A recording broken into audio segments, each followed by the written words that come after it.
filmmaker, photographer, professor of visual arts at Brown, and your first film, Hale County, This Morning, This Evening, which is an incredible film if you haven't yet had the pleasure, was a documentary. Had you wanted to make a fiction film before you were approached about this? Was that something you were thinking of? Did you have a relationship with a novel? Thanks for, oh no. Hold on, switch. Hello? Oh, yeah, thanks for staying, everyone. I've always wanted to make a fiction film, I think, but maybe even in the way in which everyone wants to make a film. But never imagined that I would, especially because just heard that working with studios and all the voices and the big production, it just wasn't conducive to it being a joyful thing, you know? And as I like to say, like, I don't make things to argue about making them, you know? Like, it's not enjoyable. But I didn't have a relationship with the book because it hadn't come out yet. Yeah, so when Jeremy and Dee gave my friend Jocelyn Barnes a call to like have a meeting with me, like we found out that it was like 2 weeks away from the release. So we had like a PDF. So what were your thoughts when you first read it? Like, did you immediately have any ideas about what you wanted to do? Like, what was that process of kind of figuring your way into a scripted film like this? Yeah, I really like reading and literature in general, and I don't recommend anyone reading with adaptation in mind, because it's just what a shitty thing, you know? It's just disrespectful, you know? And I think the second reading is when I could like, not be like, well, what if this image was this, you know? Type of thing. But it's intimidating to think about adapting this book in particular. I think because, you know, while it is like American literature, it's such a familiar story, but done in such a sort of unique and economic way. It's so tightly woven that it doesn't lend itself towards taking parts. You know, like then it just quite wouldn't make sense, I think. So it was really, really intimidating. Did you communicate with the author, Colson Whitehead, much, or was this mostly where you left your own devices? Colson, are you here? Just want to make sure he's not. We're safe. Yeah. No, I didn't. Once it was like official that we were doing it, I sent him an email, like thanking him for the opportunity, because I think he had seen Hale County This Morning, This Evening, and approved, and kind of chose me with Dee. And he wrote back, like really short, like good luck, you know, like, yeah, congratulations, type of thing. And that was it. Yeah, he kind of just gave us freedom. So the choice to use first person, it's a really kind of bold, formal choice. And I think often when we see that, I mean, we don't get to see it that often on screen, but when we do, it's usually gimmicky, right? It's I don't know, Hardcore Henry or, you know, the Lady in the Lake. But it's very much not a gimmick here. I think it's revelatory the way you use it. When did you start thinking that that was what you wanted to do? Yeah, it was right after reading the book the second time. Yeah, it was the first thought that came to mind, and was really off to the races from there. And it's strange to think about it being a, you know, revelatory, and you know what, you know, I guess what it feels like is what it is, but like, I didn't know how to do it otherwise. And if you all have seen Hale County This Morning, This Evening, to me, that film is first person without my hands in it. And the language, you know, is just literally upped, like taken from Hale County and placed into the lives of Elwood and Turner. Like one of the working notions that Jocelyn Barnes, who co-wrote with me, kept was, what if Ethan, Harisi, Brandon Wilson, who played Elwood and Turner, what if they had their own cameras to make their own Hale Counties? Like, what would their lives look like? And part of the first person approach is, it's not, I think, the kind of, are you there, like whip hands and like shaking camera. It feels much more like we're being put inside these characters' heads in their experience. Like, was that what you wanted, and kind of what were the elements that went into crafting, giving you a sense of where someone's attention is? That's exactly what it is. It's kind of boiling down what's most important to vision. I would never be able to actually say what's most important to vision, but having made photographs for a very long time and having used the DSLR to make films and to make images, had a very good sense for even looking at my own work, the way that it's iterating, visual space and where one's attention is when you're looking. I learned from y'all kind of this evening that, if you shoot with a longer lens and a shallow focus, then, you can do this thing that I like to call observational logic, in which you're in an observatory state and like that sort of Fred Wiseman fly on the wall thing, which obviously existed then, maybe in concept, but never existed in real life because, everything influences everything. To be there is to influence the space. But like you said, you're controlling exactly where a person looks. And if you do it simultaneously and you're not like sort of looking with your eyes and then moving the camera, then it's, if you become fluid with it, it's an extension of consciousness. It genuinely is. And yeah, I like to say like make the camera an organ, like bring it into your body and kind of shoot from a personal poetics. So yeah, the idea was to give these guys a personal poetics, but then you have to just be very sensitive to, like you're saying, the relationship between the viewer and the film frame process, because you would think that if you're trying to do the human vision thing, you'd use a Steadicam. But of course, we know from Tarkovsky or whatever, like Steadicam is like a spirit floating through space, and so the documentary language of having handheld either on the shoulder or by hands and having it sort of go up and down is what we know in terms of cinema and what we know in terms of the image as being head moving through space and looking. And so then that becomes the proper language to use. And I think that best iterates that. Like when you're making photos and you're working with films, you're only in conversation with films and photos. It's not the real world. That connection only barely exists. Kind of secondary. You were working with cinematographer Jomo Frey for this, and clearly an incredible collaboration. Like, when you're making something that is from the first person, there are certain like standards that people rely on for like narrative storytelling that you just can't call on. Yeah. How much like did you have to plan in advance to kind of like figure out how to tell the story you're telling? Yeah, there's a lot of planning, but I think when Jomo talks about it, he talks about like the amount of unlearning that everyone had to do. But the way that I talk about it is I only had learning because like I didn't go to film school. I don't like necessarily even like traditional film language. Like Kel kind of this morning, this evening, it's just not traditional film language. So, the things like an establishing shot or coverage, like they're just generally not interesting necessarily, and they're not needed. But you have to, of course, come up in contact with those when you're working with producers, or you're talking, initially shot listing just to see if you could dismiss them validly, or you actually need to have them be part of the story. So I think one of the beautiful things about working with Jomo was not having to like sort of catch him up.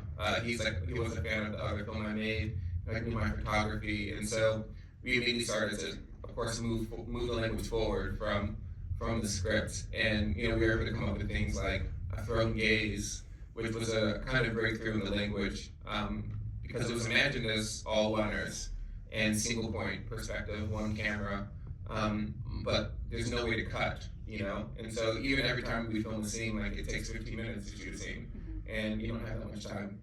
But the idea that when you're thinking about human vision, you have these hyper attentive moments when you're looking at things that are small details, and then you sort of pop back into your wider frame of view with something we can employ like macro shots to do, and that was pretty cool. You have some incredible performances in this film. Anjanou Ellis Taylor, I think it's just heartbreaking, and then you have your two leads, Ethan Tracy and Brendan Wilson. What was that? I mean, this offers, I think, unusual challenges for an actor. For one thing, you're always told not to look at the camera, right? So you just have to unlearn that. But also, what was it like for your two leads in terms of when they were playing the point of view character? Like, what was it like for them? Man, I love to hear them talk about it because they're like, wow, we just did it, And they did. And I think because I hadn't made a fiction film before, and I've never shot a film in which you have a third person camera. My asks were just that they didn't do those things, and I didn't think that they couldn't, and they're like, "You just trusted me so much," and I'm like, "Well, I didn't. I mean, you're an actor. Like, what do you? Can you not like? Was I mistaken? Should I not have? Like, I'm confused, And so I think coincidentally, like my relative naivete, or just like dismissing that my ask was challenging, gave them the confidence to just like play in that role. They're also just deeply talented actors, and we got lucky in that sense because I think there's one thing with films in which on analysis, during analysis, it's hard to tell like what went wrong, or like what's the thing that doesn't elevate it to being the great or being really good or whatever. It's so mysterious. You can point to one performance or one slip or one camera thing, but like, what is it really?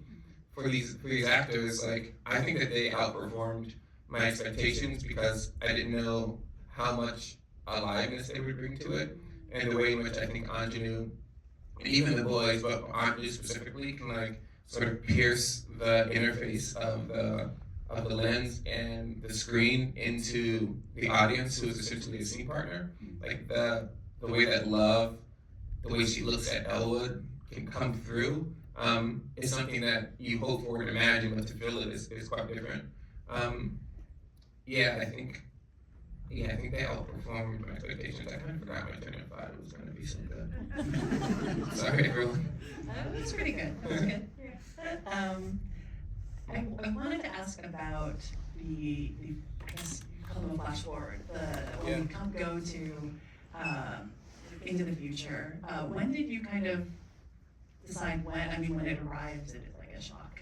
Like when did you want to decide when to introduce that, and how did you in particular the way you shoot David Diggs is different. It has its own language. Like what did you want from that? How did you figure that out?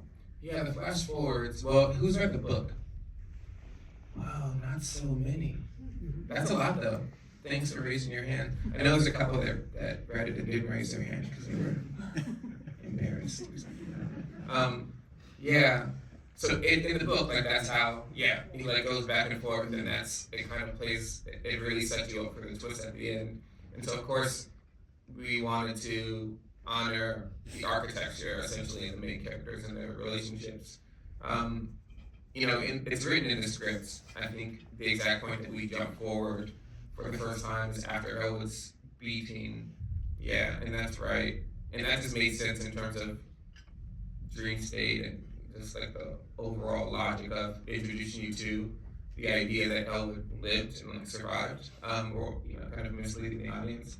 But that was another breakthrough. So I think there were two primary breakthroughs that opened up the language of point of view. One was the throne gaze, and the other one was the kind of out of body camera.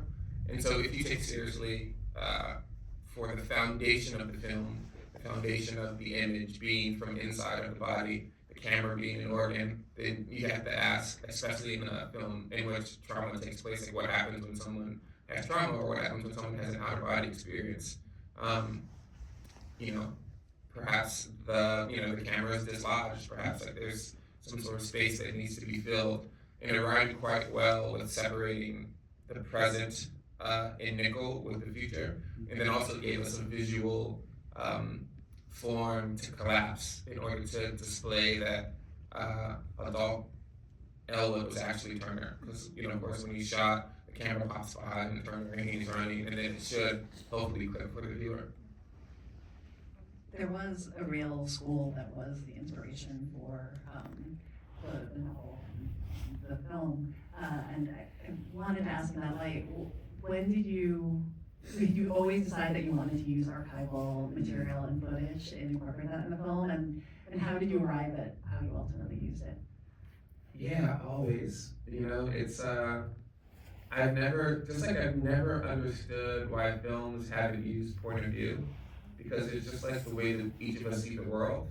I've also wondered why, and not even ones that are historically based or have some fundamental origin of truth that the fictional fantasy story is derived from, like why they're not using imagery other than the imagery that they make themselves.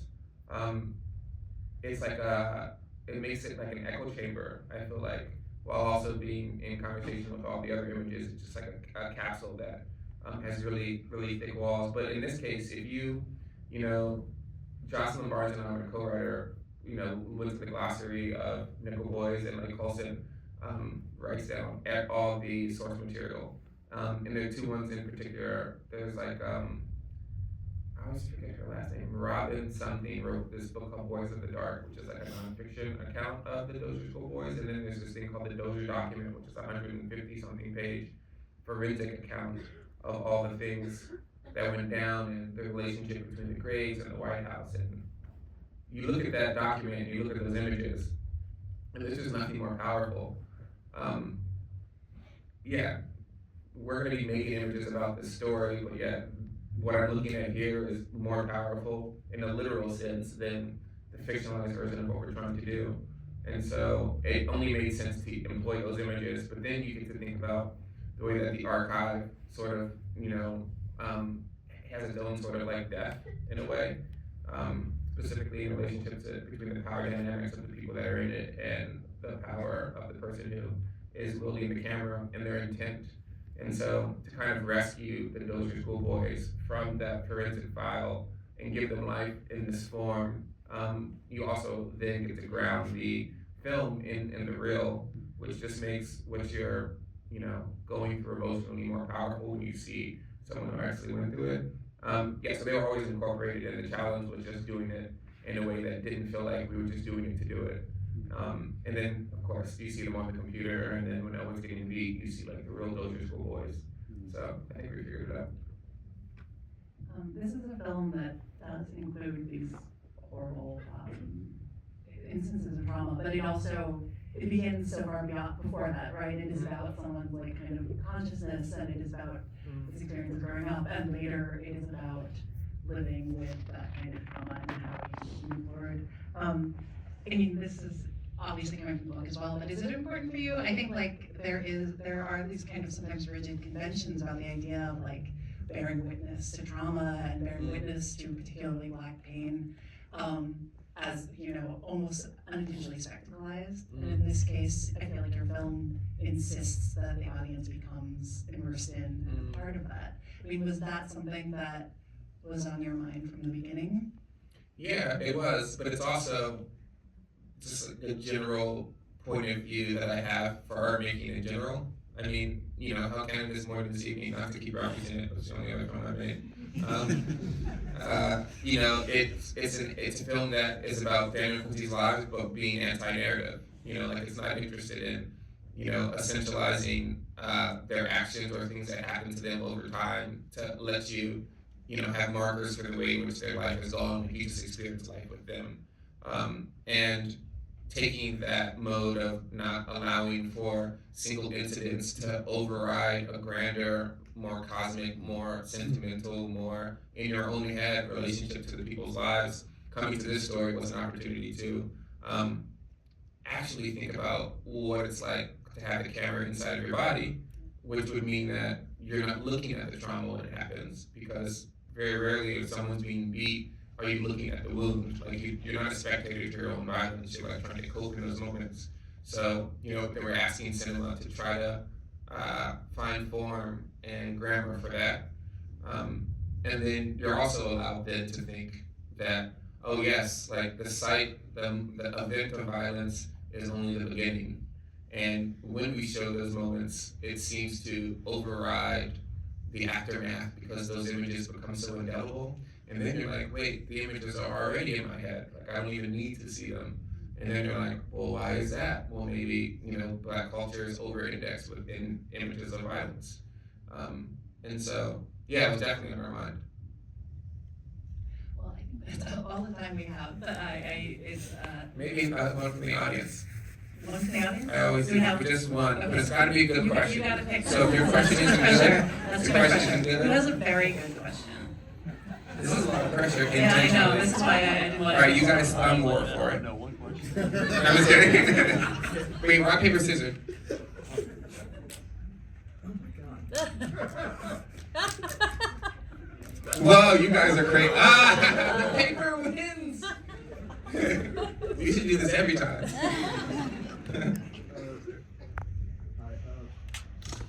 I'll get the mic. Yeah. I kind of want to talk about how tactile the images in this film feel, especially with regard to hands specifically. Like we had like the paint drying on Elvis' fingertips, and then there's also a moment in the film where we cut to like archival footage of hands of black bodies being documented and over-indexed as you kind of talked about. So like how did that come about? It's a good one. Yeah. Well, I'll answer kind of by not answering. I don't know if I thought like, I have like the language of documentary, the language of documenting people, you're always looking for places where behavior manifests, you know? And you have people's faces, you have people's elbows or shoulders and their hands. The hands are just so, integrated into our personalities. I feel like it's just always, for every person, I feel like it's just a site of attention. And so I'm unsure outside of that how important the touch is. I do think of cameras and photography as a type of touch, the gaze is a type of touch. I'm unsure if that's just me forcing a connection between, fingertips and the visual process. But I will say that the images are, I like to call them they're epic banal. And so there's this desire for them to be kind of experiential, metaphoric, and symbolic simultaneously, so that they contain the type of hindsight narrative power of the moments that you experience in your own life, in which you're looking at something and it becomes more meaningful the more you think about it, or it just doesn't rest in single use, in the way in which most images in at least commercial cinema are just illustrations of the script, and they're single use, right? This means this, so you go to the next thing. And in the context of people's lives, specifically lives that are over-contextualized with trauma and drama and violence, the epic banal to me is a space where there's a universal human connection, the universe is sort of encased in these small, tiny moments, that brings a levity to the experience of the image that I think is what I'm most interested in, the poetry of that. And so I think those overlap with a little bit of what you're saying, because most of the archive that we're pulling from, rescue people from the archive, they're epic banal moments as well. Can I get a round of applause for RaMell?